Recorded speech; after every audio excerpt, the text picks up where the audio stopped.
Hello children. तो हम लोग देख रहे थे पिछले लेक्चर में TIR और TIR का डिफरेंट एग्जाम्पल भी समझाए थे। आज TIR पे बेस्ड एक प्रॉब्लम है जिसको हम देखते हैं। क्वेश्चन लिखा हुआ है बोर्ड पे। क्वेश्चन है a source of light is located at a corner inside a 3 centimeter deep pool as shown in the figure। ठीक है, एक सोर्स ऑफ लाइट है, ये एक पूल है। पूल के नीचे में सोर्स ऑफ एक लाइट है, इलेक्ट्रिक बल्ब रखा हुआ है। कहता if you were standing 4 metre away from the side of the pool, ये पूल के साइड से ये डिस्टेंस जो है 4 मीटर पे है। ये मेरा 4 मीटर डिस्टेंस पे है। ये नॉर्मल खींच दिया हमने। इस 4 मीटर डिस्टेंस पे एक आदमी खड़ा है, इस यहां से एक साइड से। इफ यू, तब क्वेश्चन में कह रहा है will the light be totally reflected, क्या लाइट टोटली रिफ्लेक्टेड हो जाएगा या इस पूल पर से ये इलेक्ट्रिक बल्ब दिखेगा क्या? क्या ये सोर्स ऑफ लाइट से ये लाइट इस आदमी के पास जाएगा? दूसरा में कह रहा है if you were standing directly above the source of light, अगर हम सोर्स ऑफ लाइट से डायरेक्टली ऊपर में है तो उस वक्त एपरेंट डेप्थ क्या होगा सोर्स ऑफ लाइट का? तो आप लोग को एक चीज हम पहले से बताए हुए बहुत बार 11th में भी, अगर ये एक राइट एंगल ट्रायंगल है, राइट एंगल ट्रायंगल का अगर ये साइड 4 होता है, ये साइड 3 मीटर होता है, ये 4 मीटर, तो ये 5 मीटर होगा।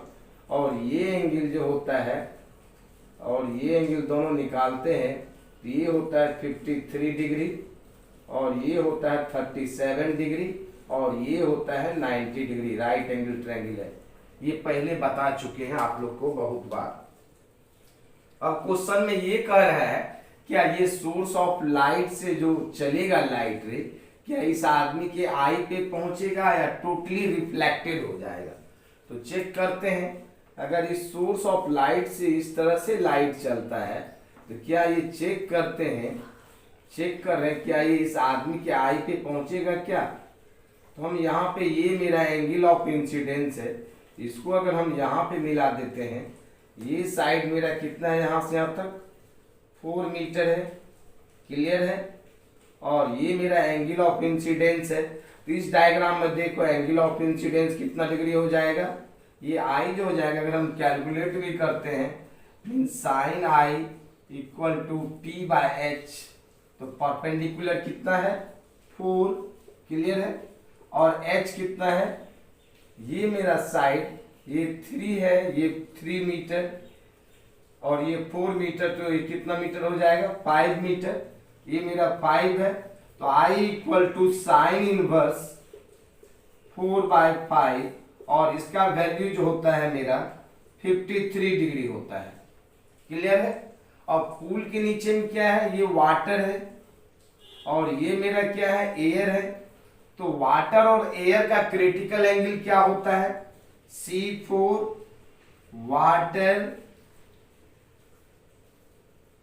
Water and air. तो कैलकुलेट करके बताए थे आप लोग को साइन C इक्वल टू होता है 1/μ और 1/μ वाटर का होता है 4/3 मीन्स 3/4। तो C equal to sine inverse 3/4, तो साइन इनवर्स 3/4 का वैल्यू होता है 48 डिग्री। आप देख रहे हो यहाँ पे जब लाइट रे 48 डिग्री पे जाता तो इस तरह से जाता, क्लियर है। यहाँ पे जो आई है मेरा, आई कितना है उसमें गिवन 53 डिग्री, क्रिटिकल एंगल कितना होता है 48 डिग्री। सो आई ग्रेटर देन क्रिटिकल एंगल है, therefore at that place TIR is takes place। यहाँ पे TIR हो जाएगा और टोटल लाइट रे इस मीडियम में चला जाएगा, इधर नहीं जाएगा लाइट रे। सो source of light, source of light is invisible. ये सोर्स ऑफ लाइट इसको दिखाई नहीं पड़ेगा जब यहाँ पे खड़ा रहेंगे तो। क्लियर है? मीन्स यहाँ पे क्वेश्चन में कह रहा था if you were standing 4 metre away from the side of the pool will the light totally reflected, तो होगा yes, yes light is totally reflected, means total light का TIR हो जाएगा। क्लियर है यहां तक? सेकेंड नंबर में पूछ रहा है if you were standing directly above the source of light, जब हम सोर्स ऑफ लाइट से डायरेक्टली एबव यहां पे हैं, directly above, then what is the apparent depth of the source of light, इस सोर्स ऑफ लाइट का apparent depth क्या होगा? हम पढ़े हैं mu equal to real depth by apparent depth, so apparent depth equal to T by mu.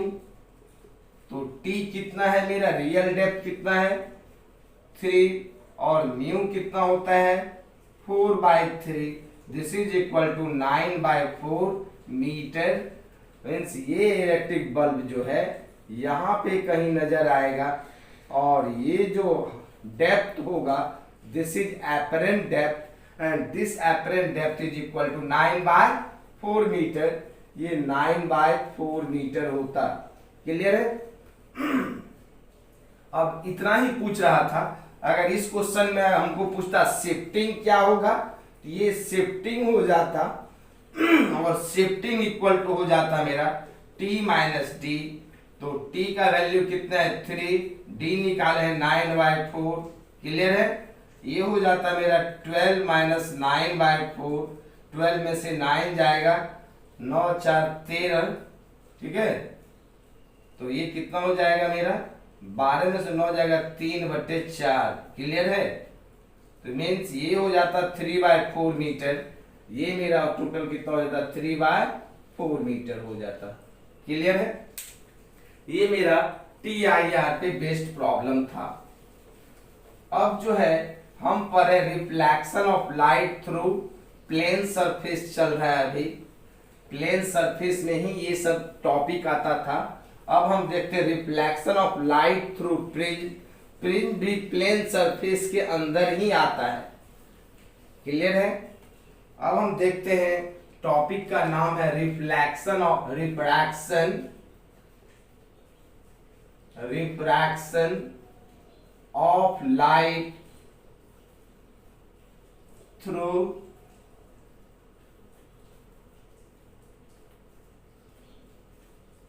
the prism, refraction of light through the prism. तो सबसे पहला क्वेश्चन उठता है यहाँ पे व्हाट इज प्रिज्म। आप लोग प्रिज्म देखे होंगे, प्रिज्म होता है the area surrounded by 3 transparent medium is called prism. The area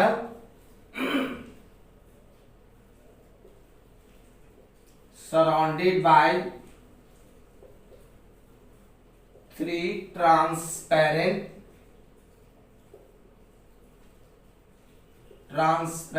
medium is called prism. ऐसा एरिया जो 3 ट्रांसपेरेंट मीडियम से घिरा हुआ होता है उसको हम प्रिज्म कहते हैं। तो आज हम देखते हैं प्रिज्म में कितना फेस होगा।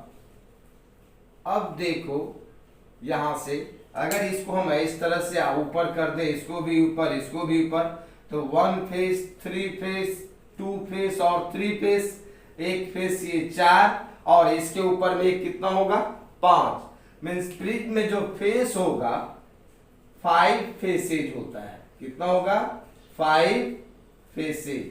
मीन्स प्रिज्म में 5 फेस होगा। प्रिज्म आप देखते हो वो ट्रायंगुलर शेप का होता है, तो ट्रायंगल में मेरा इस तरह से बना हुआ होगा, ऐसे ट्रायंगल बना हुआ होगा। क्लियर है? तो एक फेस 2 फेस, ये अंगूठा वाला 3 फेस, एक जो मेरा इस तरह से होगा 4, एक इधर 5 फेस का बना हुआ होगा प्रिज्म। तो प्रिज्म मेरा 5 फेसेज का बना हुआ होता है। जब प्रिज्म से रिफ्रैक्शन होता है, देखते हैं प्रिज्म से जब रिफ्रैक्शन होगा तो इसमें क्या क्या टॉपिक आता है उसका नाम पहले हम जान लें। प्रिज्म में ये जो प्रिज्म है, जब प्रिज्म से रिफ्रैक्शन होता है तो एक बार में दो ही फेज से रिफ्रैक्शन दिखाएगा। अब यहां से कोई भी लाइट रे को अगर हम इंसिडेंस करवाते हैं प्रिज्म पे, तो यहाँ पे इस फेस पे अगर हम नॉर्मल खींचते हैं, ये नॉर्मल है, ये नॉर्मल है, तो लाइट रे को जाना चाहिए था कैसे, इस तरह से। लेकिन ये डेंसर मीडियम में आ रहा है तो हो जाएगा टुवार्ड्स द नॉर्मल। क्लियर है?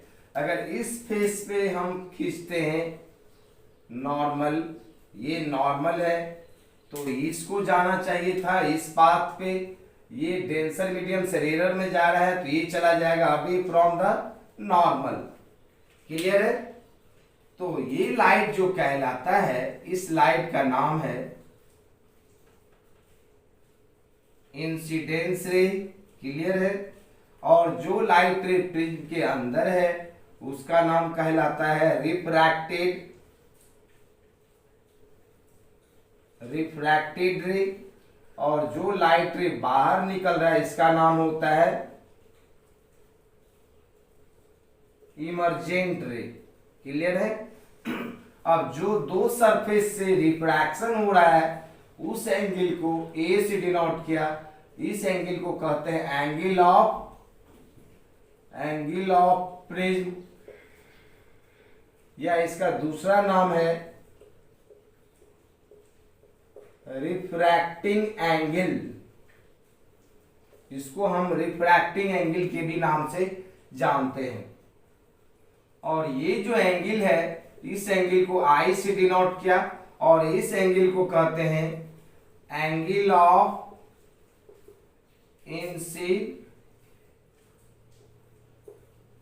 इंसिडेंस। और ये जो एंगल है इसको ई से डिनोट करते हैं, नहीं तो आई डैश से डिनोट किया, इस एंगल को कहते हैं एंगल ऑफ इमर्जेंट।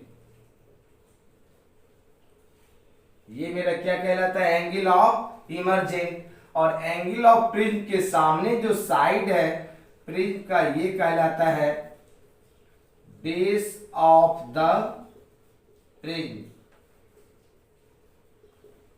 क्लियर है? अब ये मेरा इंसिडेंस रे का पाथ है, ये इमर्जेंट रे है। इंसिडेंस रे और इमर्जेंट रे को मिला देते हैं, यहां जो एंगल बनता है इस एंगल का नाम होता है एंगल ऑफ डेविएशन। इस एंगल का नाम क्या होता है, एंगल ऑफ डेविएशन। और रिफ्रैक्टेड रे जो नॉर्मल के साथ एंगल बनाता है इनसाइड द प्रिज्म, उस एंगल का नाम होता है एंगल ऑफ रिफ्रैक्शन। तो क्लियर है? इतना पॉइंट याद रहेगा आप लोग को। ये इंसिडेंस रे, अंदर में रिफ्रैक्टेड रे, इसको कहते हैं इमर्जेंट रे। इंसिडेंस रे जो नॉर्मल के साथ एंगल बनाएगा, एंगल ऑफ इंसिडेंस। इमर्जेंट रे जो नॉर्मल के साथ एंगल बनाता है उसको कहते हैं एंगल ऑफ इमर्जेंट। इमर्जेंट रे को पीछे की तरफ बढ़ाते हैं, जो इंसिडेंस रे के पास से एंगल बनाता है उसको हम कहते हैं एंगल ऑफ डेविएशन। जिस दोनों सरफेस के बीच रिफ्रैक्शन हो रहा है उस दोनों सरफेस के बीच को कहते हैं एंगल ऑफ प्रिज्म या रिफ्रैक्टिंग एंगल। और रिफ्रैक्टिंग एंगल के सामने वाला साइड कहलाता है बेस ऑफ द प्रिज्म।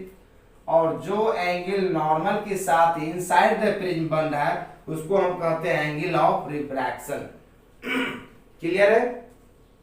तो हम देखते हैं इसमें थ्योरी क्या है। इसमें जो थ्योरी है हमको निकालना है angle of deviation for thin prism या थिक प्रिज्म, दोनों के लिए समझना है। तो इसमें थ्योरी आता है find an expression of angle of deviation through the thin prism. अब थिन प्रिज्म किसको बोलेंगे देखते हैं, और थिक प्रिज्म किसको कहते हैं। तो इसमें जो निकालना है हमको, इसमें पढ़ना है प्रिज्म में एंगल ऑफ डेविएशन। हमको निकालना है एंगल ऑफ डेविएशन, और एंगल ऑफ डेविएशन को हमने डेल्टा से डिनोट किया। क्लियर है? अब हम देखते हैं, ये कोई एक प्रिज्म ले लिया, ये प्रिज्म है, और प्रिज्म पे हमने क्या किया कि इस सरफेस पे एक नॉर्मल खींचा और इस सरफेस पर भी एक नॉर्मल खींचा। ये नॉर्मल है, ये भी क्या है, नॉर्मल है। अब एक लाइट रे को इंसिडेंस कराया, ये मेरा एंगल ऑफ इंसिडेंस है। अगर प्रिज्म नहीं रहता, ये लाइट रे अपने पाथ पे चला जाता है ऐसे। क्लियर है? ये इसके अंदर में जाएगा टुवार्ड्स द नॉर्मल, तब ये जाएगा अवे फ्रॉम द नॉर्मल, और इस एंगल को हम बढ़ाते हैं तो ये जो एंगल होता है, this angle is called angle of deviation. Clear है? अभी हमने बताया इस एंगल को कहते हैं एंगल ऑफ प्रिज्म। इस पॉइंट को हमने ओलेट कर लिया, और ये एंगल कहलाता है आर, इसको हमने लिख दिया आर डैश। ये एंगल को ई या आई डैश कुछ भी बोले थे लिख सकते हैं। क्लियर है यहां तक? अब देखो आप, इसको हमने पॉइंट को ले लिया P, इसको ले लिया B, इस पॉइंट को हमने ले लिया C। क्लियर है? अब ये एंगल जो होगा, ये एंगल को हमने लेट कर लिया डेल्टा 1, ये एंगल जो है इसको लेट कर लिया हमने डेल्टा 2। क्लियर है? हमको क्या निकालना है, एंगल ऑफ डेविएशन। तो हम चलते हैं ट्रायंगल PBC। आप देखिए ट्रायंगल PBC में delta equal to delta 1 plus delta 2, means इस तरह से बना हुआ है मेरा, ऐसा है और ऐसा है। ये मेरा क्या है, डेल्टा 1 है, ये क्या है, डेल्टा 2 है, ये क्या है, डेल्टा है। यही मेरा है P, ये है मेरा B, ये है C। तो PBC ट्रायंगल में हम लिख सकते हैं delta equal to delta 1 plus delta 2। Clear है? इसका नाम इक्वेशन 1। अब हम देखते हैं, अब देखिए डेल्टा 1 कितना हो जाएगा, डेल्टा 1 हो जाएगा, ये टोटल एंगल अगर I है तो ये भी एंगल I होगा, तो डेल्टा 1 इक्वल टू हो जाएगा I माइनस R। क्लियर है? अगर I में से R को माइनस कर दें तो डेल्टा 1 निकल जाएगा। सिमिलरली डेल्टा 2 क्या हो जाएगा, डेल्टा 2, ये एंगल I डैश है तो ये भी I डैश होगा। अगर I डैश में से R डैश को माइनस कर दें, this is I dash minus R dash, और सारा वैल्यू इक्वेशन 1 में पुट कर देते हैं। फ्रॉम इक्वेशन 1 में आएगा डेल्टा इक्वल टू डेल्टा 1 है I माइनस R, फिर plus I dash minus R dash, so delta equal to I plus I dash minus R plus R dash. This is the angle of deviation. Clear है? ये मेरा निकल गया है angle of deviation, और angle of deviation का value कितना है, I plus I dash minus R plus R dash. Clear है यहां तक? चले आगे, चलते हैं आगे। अब इसमें हमको केस देखना है, इसी में जो केस देखना है उसका जो केस का नाम है angle of minimum deviation. Minimum deviation, angle of deviation minimum कब होगा, उस वक्त हमको क्या कंडीशन होगा वो निकालना है। तो एंगल ऑफ मिनिमम डेविएशन कहता है if I equal to I dash and R equal to R dash, then the deviation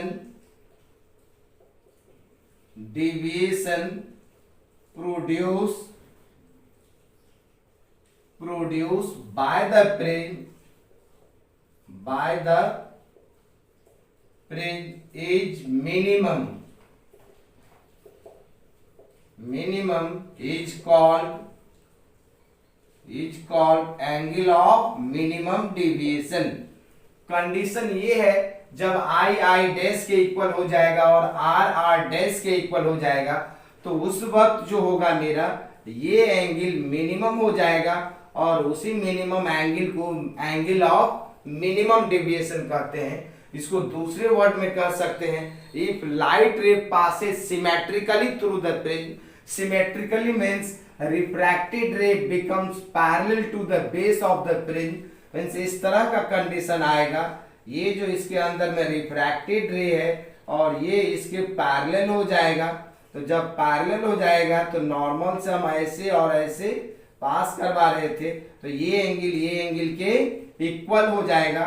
then r is also equal to r dash, therefore the deviation produced by the prism is minimum is called angle of minimum deviation।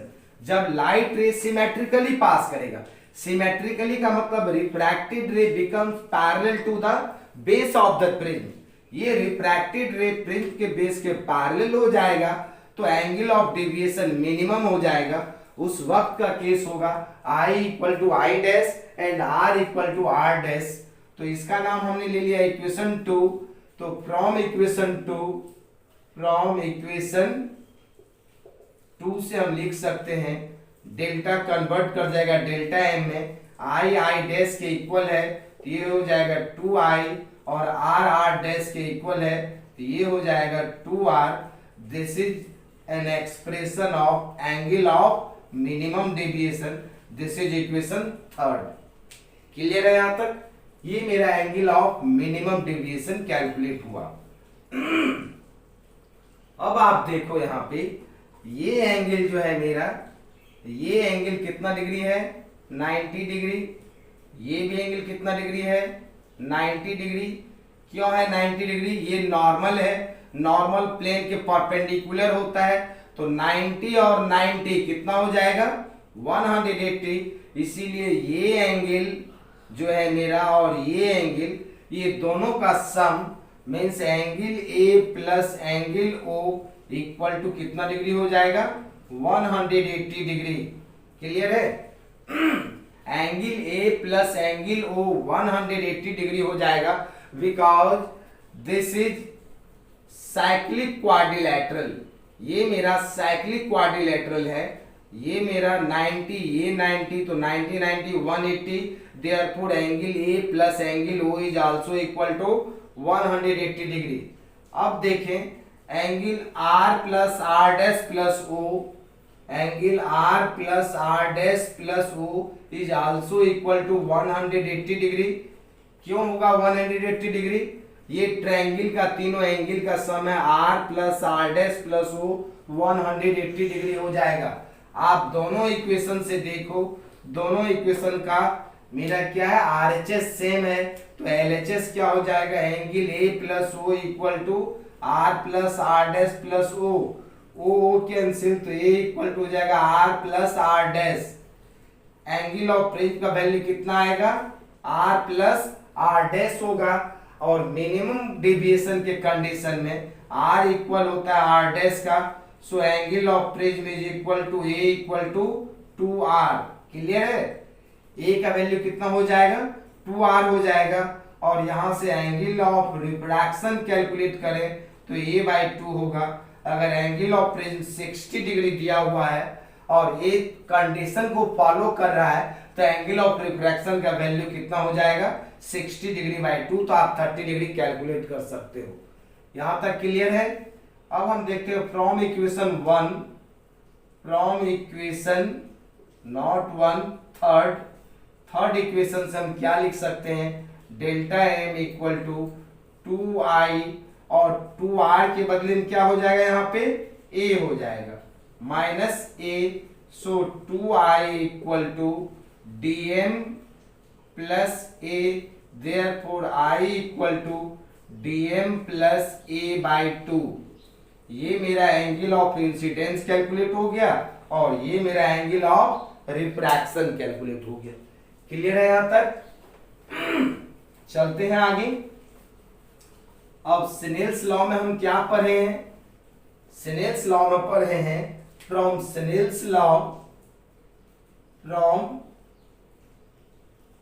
Snell's law sine I by sine R equal to mu.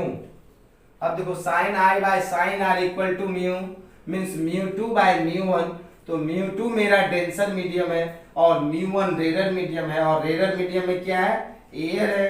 इधर भी क्या है, air है। ये कोई भी material का बना हुआ होगा प्रिज्म, जनरली ग्लास का बना हुआ होता है, इसका रिफ्रैक्टिव इंडेक्स हमने म्यू ले लिया। अब आई के बदले में क्या लिख सकते हैं, तो म्यू इक्वल टू हो जाएगा साइन आई कितना निकाले हैं, DM plus A by two, और यहां पे हो जाएगा साइन आर, आर कितना निकाले हैं, ए बाई टू। ये मेरा कंडीशन आया है म्यू का, मीन्स स्नेल्स लॉ से फॉर्मूला आ गया है mu equal to sine DM plus A by two by sine A by two, because R is equal to A by two. Clear है यहां तक। अब हम यहां पे कंडीशन लगाते हैं फॉर थीन प्रिज्म। अगर प्रिज्म मेरा थीन होता तो क्या हो जाता, for thin prism, thin prism, thin prism कहते हैं ऐसा प्रिज्म जिसका angle of prism less than 10 degree हो। मीन्स ये जो प्रिज्म है मेरा बना हुआ, थीन प्रिज्म तब होगा जब ये angle of prism approx 10 degree या और लेस देन 10 डिग्री होगा। ये जो एंगल ऑफ प्रिज्म होना चाहिए लेस देन 10 डिग्री होना चाहिए। तो यहां पे हम लगा देते हैं using concept sine theta equal to theta for very small angle. Small angle के लिए साइन थीटा का वैल्यू क्या होता है, थीटा होता है। Therefore sine DM plus A by two को हम क्या लिख सकते हैं, वेरी स्मॉल एंगल होगा तो DM plus A by two, और साइन ए बाई टू को हम लिख सकते हैं equal to A by two. ये इक्वेशन हमने 4 ले लिया। क्लियर है। For thin prism using concept sine theta equal to theta for very small angle, और टेन थीटा का भी वैल्यू थीटा ही होता है वेरी स्मॉल के लिए, कॉस थीटा 1 होता है। यहाँ साइन है इसलिए साइन लेके चल रहे हैं, sine theta equal to theta हो जाएगा वेरी स्मॉल एंगल के लिए। Therefore sine DM plus A by two को लिख सकते हैं हम DM plus A by two, जैसे यहाँ थीटा को साइन थीटा को थीटा लिखा तो sine DM plus A by two को DM plus A by two लिखा। Similarly sine A by two को ए बाई टू लिखा। अब सारा वैल्यू इक्वेशन थर्ड में पुट कर देते हैं, और इसके बाद हम देखते हैं from equation third we get, from equation third, from equation third, third नहीं ये इक्वेशन है 4, from equation 4 we get mu equal to हो जाएगा DM plus A by two whole divided by A by two, two two cancel, ये क्या आ जाएगा DM plus A by two, तो टू कैंसिल हो गया, DM plus A by A means DM plus A का वैल्यू आ गया मेरा mu A. Therefore DM equal to mu A minus A, इसको हम लिख सकते हैं A into mu minus 1। Therefore angle of minimum deviation A into mu minus 1 होगा। यही मेरा निकला एंगल ऑफ मिनिमम डेविएशन। ये क्वेश्चन वेरी वेरी इंपॉर्टेंट होता है फॉर बोर्ड एग्जामिनेशन, और बोर्ड एग्जामिनेशन में क्वेश्चन आता है कि थीन प्रिज्म का angle of minimum deviation calculate करके बताइए। तो this is an expression of angle of minimum deviation for thin prism. Clear है। अब हम इसको ग्राफिकली देखते हैं। Angle of deviation, angle of deviation और एंगल ऑफ इंसिडेंस के बीच अगर हम ग्राफ खींचते हैं, ये एक्स एक्सिस है और ये वाई एक्सिस, इस एक्सिस पे ले लिया एंगल ऑफ इंसिडेंस और इस एक्सिस पे ले लिया एंगल ऑफ डेविएशन, और ये है मेरा एंगल ऑफ प्रिज्म। तो हम एक्सपेरिमेंट में भी देखेंगे, इसका एक्सपेरिमेंट भी करते हैं। तो अब हम क्या करते हैं, एंगल ऑफ डेविएशन अगर यहाँ रहता है तो एंगल ऑफ इंसिडेंस यहाँ होता है। जब जब हम एंगल ऑफ डेविएशन का वैल्यू डिक्रीज करवाते हैं तो एंगल ऑफ इंसिडेंस का भी वैल्यू डिक्रीज करते चला जाता है, और एक वक्त आता है डेविएशन मिनिमम होगा, फिर हम देखते हैं एंगल ऑफ डेविएशन का वैल्यू इंक्रीज करवाते हैं तो फिर एंगल ऑफ इंसिडेंस भी इंक्रीज करते चला जाता है इस तरह से। तो इसका ग्राफ का जो नेचर होता है इस नेचर का ग्राफ आएगा। और यहाँ पे हम देख रहे हैं एंगल ऑफ इंसिडेंस मीन्स यहाँ पे आई डैश के इक्वल हो जाता है, मीन्स ये मिनिमम एंगल ऑफ डेविएशन इस वक्त का केस होगा जहाँ पे आई डैश के इक्वल हो जाएगा, और यहाँ का जो एंगल ऑफ डेविएशन होगा मिनिमम होगा। तो ग्राफ का नेचर इस तरह का होता है, मीन्स एंगल ऑफ डेविएशन और एंगल ऑफ इंसिडेंस के बीच अगर हम ग्राफ खींचते हैं तो उस ग्राफ का जो नेचर होता है ऐसा नेचर का होता है। मीन्स शुरू में एंगल ऑफ डेविएशन कम होता है, जब एंगल ऑफ डेविएशन को इंक्रीज करवाते हैं तो एंगल ऑफ इंसिडेंस भी इंक्रीज करते जाता है। एक वक्त ऐसा एंगल ऑफ डेविएशन आएगा जहां पे एंगल ऑफ इंसिडेंस और एंगल ऑफ इमर्जेंट इक्वल हो जाएगा, वहां पे डेविएशन मिनिमम होगा, उसके बाद फिर डेविएशन इंक्रीज करना शुरू कर देता है। So nature of the graph is this. तो अभी हमने क्लियर है यहां तक? अभी हमने एंगल ऑफ मिनिमम डेविएशन का फॉर्मूला क्या है? dn equal to a into mu minus 1। तो ये इक्वेशन क्या बता रहा है? 10 एंगल ऑफ मिनिमम डेविएशन